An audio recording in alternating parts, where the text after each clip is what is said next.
Sawadee-ka, we're so happy you could join us for this Tuesday, October 6, 2015 edition of Newsline. We broadcast live on NBT, Radio Thailand, FM 88, and also on NBT World. My name is Sandra Hanutsaha.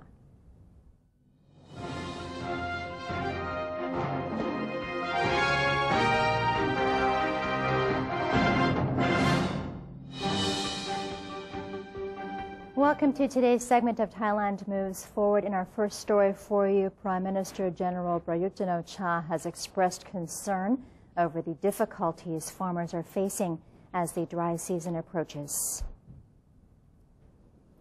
The Premier stated that the government is working at full capacity to solve various problems. He asked farmers to refrain from forming groups calling for aid, as aid will be approved for them on October 6th today. The Premier added that the current situation in the country remains peaceful and warned people against inciting unrest. Prime Minister General Prayut confirmed that the government remains united and is working to move the country forward. The Prime Minister also warned the media against unethical practices such as presenting news that could have damaging consequences. The Prime Minister has chaired the official opening of a special market fair to promote Thai SMEs. Prime Minister General Prayut Chan-o-cha on Monday chaired the official opening of the Ultimate SMEs and Best of Thailand, which was organized by SME Bank and the Innovation in Thai Technology for SMEs, which was made possible by the Science Ministry. Both events took place at the area along Parung Grong Kasem Canal and next to Government House. These special activities for SMEs have been initiated with the intention of allowing farmers and small-sized business operators the space to sell their products and ability to earn more, while helping SME operators find new technology for the development of their new products. They are also hoped to be an opportunity for producers and developers of new technology and innovation to meet and exchange knowledge. The two events will continue daily from 10 a.m. to 7 p.m. until the 25th of October. The National Council for Peace and Order, or NCPO, has given its approval of the new 21-member Constitution Drafting Committee, or CDC, with Mithai Ruchupan confirmed as its chairman. Deputy Prime Minister Wisnu Krangam said the NCPO held a meeting chaired by Prime Minister General Prayut Chan-o-cha to approve of the 21 members. The members include experts from various fields, as well as former members of the National Reform Council, or NRC, and current members of the National Legislative Assembly, or NLA. The new 21-member committee is immediately tasked with drafting the country's new constitution within 180 days. Mr. Wisnu also revealed that the Prime Minister has now appointed the National Reform Steering Assembly, consisting of 61 former members of the National Reform Council, academics, civil servants, as well as members of the military and Royal Thai Police. The full list of members will be available to the public shortly. The new Constitution Drafting Committee, or CDC, will hold its first meeting today, vowing to draft a constitution that is accepted by the public. CDC Chairman Mithai Ruchupan said the new constitution is a legal document that applies to the entire country and therefore must be accepted by all Thais. In addition, the new constitution must be accepted by the international community while being suitable to the context of Thailand's social, economic, and political issues, as well as Thailand's traditions and way of living. The document must also contain effective mechanisms for ushering in reform and reconciliation, while preventing conflicts and political deadlock. The CDC chairman revealed that his committee will hold its first meeting today, October 6th, to gather input from all members and will also take into consideration suggestions that have been submitted by the public. A member of the new Constitution Drafting Committee, or CDC, believes everyone who has been recruited to sit as members of the new CDC has the required knowledge and experience to get the job done. Former Election Commissioner Apicha Tsukakanon, who has recently been selected as one of the CDC members, said he was not worried about taking up this position. He commented that it was such an honor when he was invited by the National Council for Peace and Order, or NCPO, to draft and/or revise the Constitution. He promised that he would do the best he could while expressing belief that all members will be able to work with each other. Voicing his personal thoughts, he said the new CDC should revise problematic clauses or provisions of the charter that were rejected by the National Reform Council, or NRC, last month. Instead of drafting a new constitution from scratch, Mr. Apichad said 180 days would be enough for the new body to amend the previous draft. Vice President of the National Legislative Assembly, or NLA, Surachai Bunlechai, has affirmed that the people's suggestions on the new charter will be collected for the Constitution Drafting Committee, or CDC, within the 180-day time frame. Following the appointment of new members to the CDC, Mr. Surachai assured that the 21-member panel is not too small to work with the NLA. Emphasizing the need for the new CDC members to listen to the people's voices, he said the NLA will help compile public opinions for them while the formulation of the new charter draft is conducted over the next 180 days. Mr. Surachai elaborated that all input obtained during the previous round will be used together with the new suggestions. He said public hearing stages will continue to be arranged under the existing NLA Meets the People project, believing the method is the most cost-effective one. According to the NLA Vice President, the committee in charge of gathering public input is expected to meet for the first time next week. The committee is to report any acquired suggestions to the NLA for acknowledgement first before further submission to the CDC can be made. Deputy Prime Minister Somkit Pitak, the head of the government's economic team, says Thailand must rely increasingly more on innovation for sustained economic growth and competitiveness. Mr. Somkit stressed the importance of establishing innovation as a national priority, as the country cannot rely heavily on its agriculture sector while exports continue to shrink. He said innovation and supporting small businesses will help elevate the quality of Thai products, and that this must be done through cooperation between the public sector and the Ministry of Science, which will serve as the public's educator and be in charge of drafting the country's national agenda on innovation. The Deputy Prime Minister also called for reform in agricultural zoning laws to facilitate the planting of crops that are appropriate to geographical and climate conditions. An estimated 377,000 people across the country remain unemployed in August, with only 36,000 jobs available. Department of Employment Director General Sumed Mahosot claimed the unemployment rate in August increased by 90,000 people from the same month last year. 52,155 citizens applied for unemployment benefits from the Department of Employment. Of the figure, 6,451 employees were laid off, while 45,704 others had resigned within the same period. Most of those laid off were affected by their company's decisions to either downsize or shutter businesses entirely. Those who resigned had expressed the desire to change careers or start their own business. The Director General also added that the number of jobs available in August this year declined by 4,500 compared to the same period last year. Many were positions in factories, customer service stores, and markets, respectively.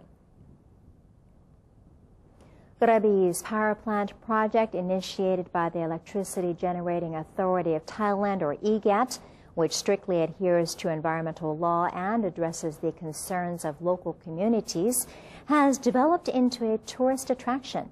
And NBT correspondent Kun Niranut Rajakwanit has the story for us. I'm here at the Provincial Power Station in Krabi province of Thailand to see how a power plant can be environmentally friendly and has been operated in harmony with the local communities for more than 5 decades. Krabi province is home to many world-class beaches in southern Thailand. And even though the coal-fired power station has been operated in Krabi for more than 50 years, there were some concerns about it. In response, Deputy Governor of EGAT, Mr. Ratanachai Namwong, said that the state-owned power utility adjusted the project to suit the demands of the local residents. We arranged a campaign like this last year already, and then we bring the people to see the hydropower plant, the pump storage in Nakhon Ratchasima. Then this year we decide to arrange in Krabi, and then we can support the Krabi campaign. That their campaign is travel all around the year, and many tourists attract a part of the sea. So it means that not only the sea, but they have the other place that the tourists can see around Krabi also. Okay? So we can arrange together with the EGAT and also the campaign of Krabi. That is our concept. EGAT established a campaign called Unseen EGAT Clean Power to inform the general public about how the power station can be environmentally friendly. The clean system prevents dust and fine particles from spreading into the open air and allows the power plant to operate in harmony with the community. So the feeling of coming here, it was really impressive coming here. I get to see and to firsthand experience the power plant and see how they the process of their work. And I think it really fits with the community around, and it's blending with the community. So I think it's a very good experience for me. Now, EGAT is turning the coal-fired power plant into a tourist destination and a learning center that will spread knowledge about energy and modern environmental management. I'm Niranut Rajakwanit reporting. Niranut for that report. And the Anti-Money Laundering Office and Ranong Provincial Police have taken into custody 5 suspects allegedly involved in Rohingya human trafficking cases. Deputy Commissioner General Police Lieutenant General Pisut Sak headed the operation on Monday, which also resulted in the seizure of 4 houses in Mueang District used as dwellings for smuggled Rohingyas. The seized houses belong to one of the suspects previously arrested and prosecuted for the same offense. According to the officials, those arrested on Monday were among 58 human traffickers wanted by authorities. The 5 wanted men were arrested in Sadao district of Songkhla province.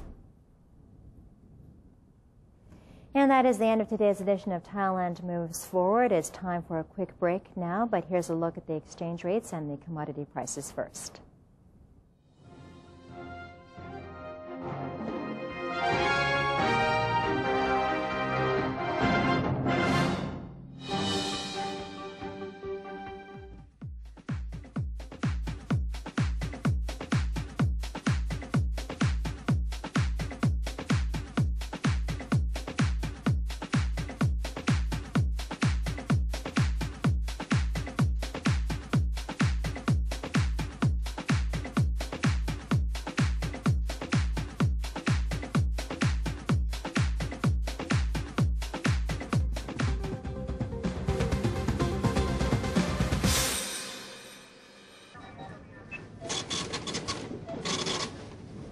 could you do that to me? Stop it! Huh? Don't you get it? I don't need you anymore. Enough! We're through. There's someone else in my life. Say no to the past. Bring your own bag. Say no to plastic. To maintain a strong nation, Thailand is promoting 12 core values for the good of the people. The sixth core value, maintaining moral integrity, considerateness, generosity, and sharing.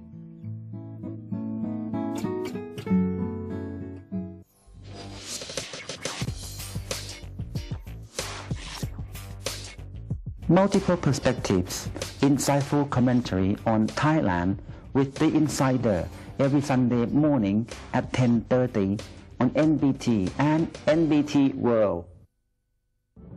Welcome to ASEAN, a community comprised of 10 countries, each with its unique culture and history, now unifying to bring added prosperity to the region. For centuries, each country remained independent, but now we are coming together to compete in the 21st century globalized world.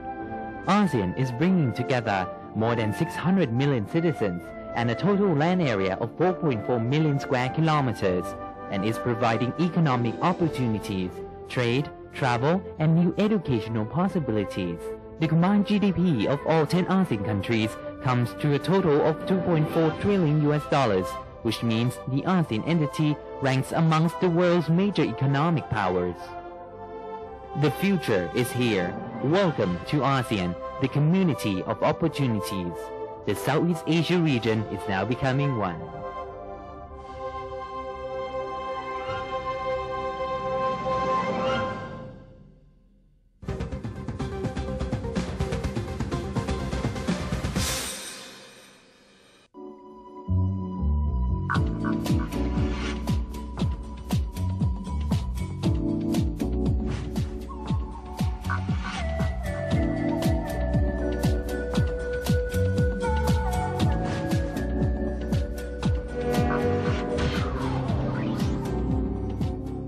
Welcome back. You're watching Newsline. Phayao Province Governor Supachai Yemsuwan held a meeting to delegate the province's policies to his deputies, urging them to adhere to the Prime Minister's vision of stability, prosperity, and sustainability while creating reconciliation, reducing social inequality, and moving the country forward into the ASEAN era.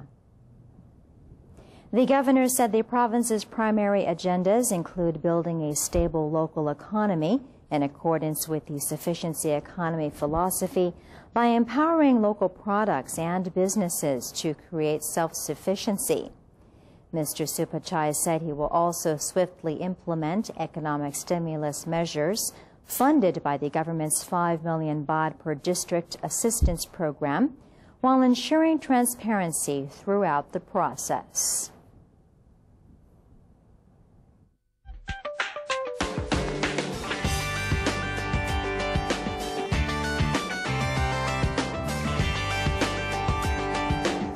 And now on to news from elsewhere in the world. Syrians in rebel-held territory uploaded videos alleging to show the aftermath of Russian airstrikes. It was not clear how the Syrians in rebel areas who filmed the incidents knew the planes carrying out the strikes were Russian. The Russians are unpopular with Syrians opposed to the government of Bashar al-Assad because of Moscow's close ties to the Damascus government. In one of the clips, columns of thick smoke can be seen rising from what is said to be Hish after being targeted by airstrikes, as a voice on the video is heard accusing Russia for the attack. Russia's defense ministry said on Monday that Russia's Air Force had made 25 flights in Syria in the past 24 hours and hit 9 Islamic State targets. Syria's Foreign Minister Walid al-Muallim said that Russian airstrikes in Syria had been planned months in advance. He added that Russia has established a center in Iraq with involvement from Syria and Iran to coordinate and exchange information. The United States and 11 other Pacific Rim countries have reached a deal on the most sweeping trade liberalization pact in a generation, but the accord on Monday faced initial skepticism in the U.S. Congress. In a deal that could reshape industries and influence everything from the price of cheese to the cost of cancer treatments, the 12 countries will cut trade barriers and set common standards. Details of the pact were emerging in statements by officials after days of marathon negotiations in Atlanta. The Trans-Pacific Partnership would affect 40% of the world economy and stand as a legacy-defining achievement for U.S. President Barack Obama if it is ratified by Congress. Lawmakers in other TPP countries must also approve the deal. Negotiating teams had been deadlocked over the question of the minimum period of protection to the rights for data used to make biological drugs made by companies including Pfizer Incorporated, Roche Group's Genentech, and Japan's Takeda Pharmaceutical Company. The deal, being ready for expected announcement on Monday, also provides minimum standards on issues ranging from workers' rights to environmental protection, and sets up dispute settlement guidelines between the governments and foreign investors separate from national courts.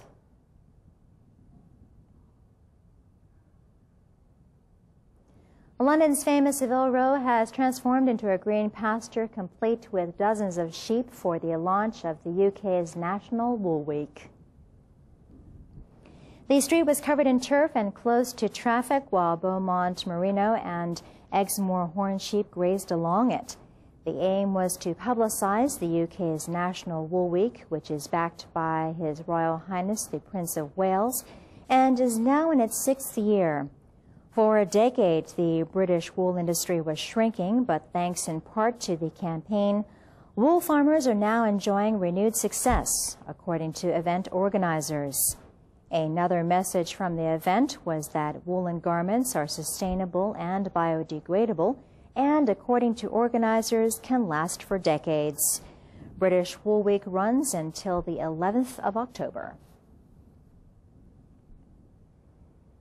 And that is all we have for you in this edition of Newsline. For any comments or suggestions, please feel free to email them to us at newsline.nbt@gmail.com.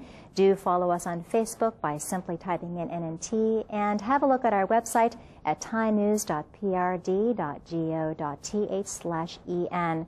We're going to say goodbye today with footage of Lin Bing, the giant panda in Chiang Mai province. For Newsline, I'm Sandra Hanut Saha. Have a great day. Sawadee ka.